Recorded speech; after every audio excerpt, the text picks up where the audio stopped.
You're watching The World Today, and it's time now for our perspective guest. And my guest on the programme today is a woman with a remarkable story. She grew up in the UK, trying to avoid trouble, but sadly ended up in prison. It was there, though, that she found her salvation. She channeled the pain that she felt into creativity. On her release, she founded Unchained Poetry. It's a kind of platform for artists with experience of the criminal justice system.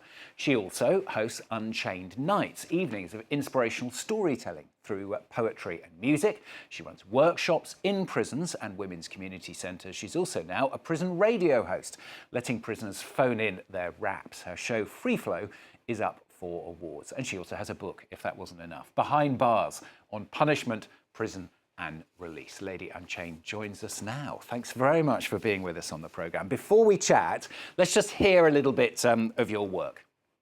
Thank you. I await sentencing, scared and confused, but there's no praying. If God loved me, then I wouldn't be in this mess, that's all I'm saying. You're female with no previous, you'll get off, you've got this, so stop fretting. I hear my friends saying. Yet my solicitor's voice rings loud. You're looking at 3 to 5, there's no doubt. So just make sure you pack a bag each time you take that stand. And still, I just can't quite understand. But the judge soon made it clear. He screamed, 2.5, take her away. Take me where I scream, but there's no sound. The water falls from my eyes, kiss my cheeks. Farewell to me trying to look hard. The life I once knew was no more. Shattered dreams, the future plans all just taken in a flash. Dark shadows and angry voices in my head telling me this is the end. Yeah, a little clip there just to illustrate your work. Great to hear that, Lady Unchained. First of all, let's start at the beginning. Tell us, first of all, what that time was like when you were in prison. Okay, so that time in prison, honestly, was probably the darkest point of my life. I think people think that prison is, because there's so many people there, you don't get lonely. But when you're used to having family around you, when you're used to picking up the phone and calling your mum, walking to her house, having a good meal, having your own space, being in prison is very traumatic. And I'm still trying to recover from those kind of emotions and feelings. Even when I go into prisons now, I still have that feeling that I could be left here, and so that is my fight. But yeah, being in prison, I think one thing that I would say, picking up the pen in prison really did save my life. And it's all based of just simply, requesting a meal that they tell you to request the meal and you request it. And then when I went to get the meal, it was finished. And I thought that was ridiculous. I thought, well, why did you ask me to fill out this form if you wasn't going to make the amount of food for the people that's requested it? And, of course, being a prisoner, you get told off for things like that. And of course, I realized very quickly that anything you do and say in prison can get you into more trouble. And all I wanted to do was leave. So how did you manage to channel that then into being positive? Because by the sound of it, it was a terribly traumatic moment in your life. How do you mentally get over that? Honestly, I would say writing and faith really kept me together. I did find my faith in prison. I was, always kind of churchgoer and stuff. But I think in prison, you have to find something to keep you going, something that, exists outside of this wall, because all you're seeing is life happen through the news. All you're seeing is life happen through, through a TV screen. So you have to find something else that you can channel that energy to. So all the negative energy, all the anger, it's very easy to get angry in prison because the little things are going to piss you off. But I found that praying and just writing my emotions down, if an officer has been disrespectful or being racist even towards me, I just write that down. And, at the time I didn't know I was even writing poetry. I'd just done it to survive, to handle and manage my emotions in a place where emotions are all over the place. And when you came out of prison, you could have just shut the door on that period in your life and thought, okay, bad experience, terrible experience, forget about it, move on, do something different. But you didn't do that, did you?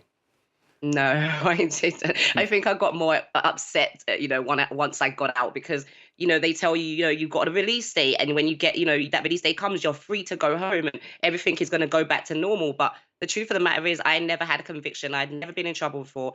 I'd never been associated with the criminal justice system. So when I came back, I had this new identity of an ex-offender. And all I ever saw was the news talking about people going back to prison, people reoffending and how easy and fun prison is, And I remember, questioning this and asking where are these fun prisons that you speak of? Because I was not in one of them. I went to a prison where I nearly got deported and understood really quickly that I am an African woman that lives in the UK. Regardless of how long I've lived here as a child, it doesn't matter when you're in a criminal justice system. So I had to, people are afraid of anger, but I think if you get angry about something enough, you want to change, you want to do something about it, you want to change that. So my journey has always been to try to prove that there is life after prison, but also to change the narrative of what an ex-offender looks and sounds like. We don't all enjoy prison. We don't all think it's, fun and games. It's a very dark time. And to survive prison, you should be able to survive nearly anything, because being able to get through the day there is something that I needed other people to know, because I was never aware that this is how prison is. I had no clue. And so for me to be that person that's gone to college, got national diplomas, and tried to make sure that their life was going the right way to end up somewhere like that, I wanted other people to know the realities of what prison is. And hopefully people can start to help each other, but also support people coming out of jail so that they don't go back. And you certainly do that. I mean, you even go into prisons, don't you, to work with women prisoners now. I think you were doing it yesterday, weren't you? Yeah, it's the most amazing thing. I've been in Manchester working with a group of young women there with an amazing producer called Abby. And we've just, done some creative writing, got, the young people to understand how it is to be behind a mic, how to use a mic, how to, record, So I think, we're showing people that there is more ways that you can rebuild your life. If you just learn something and love what you do, you can help people. This prison sentence doesn't have to be the end. It doesn't mean that you have to come out and continue reoffending or continue to, that revolving door. There's a way out, and creativity has been the tool for it. Tell us about the radio show as well. So my show, Free Flow, National Prison Radio, absolutely amazing organization. I have this show and it's called Free Flow, and we got the show. So I took over the show during lockdown, in a time when the world was basically in prison.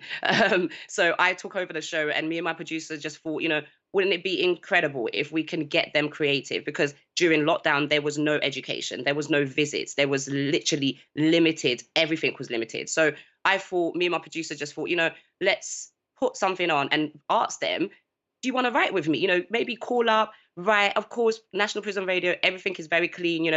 We don't glorify crime. We're not asking them to rap about what they did. We're asking them to look at life a little bit different. So we give them a theme. At the moment, our theme is called is life. So they call and they rap about life, or they, write poetry or do storytelling about life. And it's also sponsored by Shannon Trust, which is an organization that helps people in prison improve their reading and their numeracy. So it means that through the writing and through that learning, we are connecting. We're figuring out how to, retell our stories, figuring out how to write a new word, learn a new word, So I think the show is just absolutely incredible. And I absolutely love doing it, because you hear the most incredible stories that sometimes I feel upset that other people don't get to hear this, but I know when these people call me, they tell me their truth.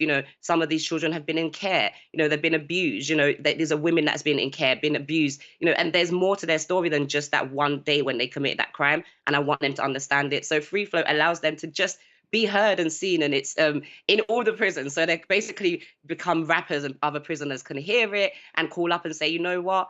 I love that guy. I love that woman that rap. It's a community. Oh, that's great. I mean, it's obviously up for several awards now as well, so it's obviously doing really well. I want to end by asking you, I mean, I understand how what you're doing is helping individual people, helping them grow, helping them hopefully follow the same path that you've followed. What does it do for you, though? How does it help you? Does it help you mentally as well?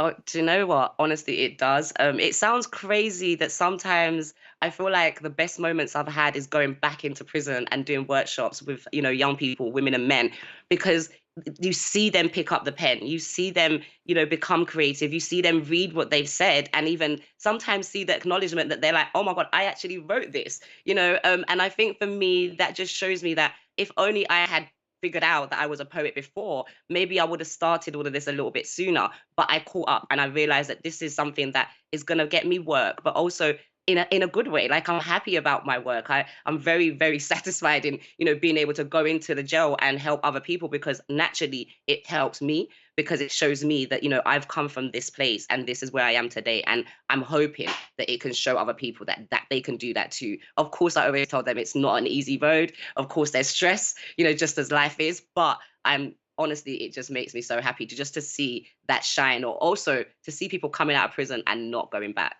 God, listening to you, I've got a big smile on my face. Great to talk to you today on the programme. Lady Unchained, joining us there. So many good attributes. I can't list enough of them. Thanks so much, Lady Unchained. Thank you. Joining us for today's Perspective.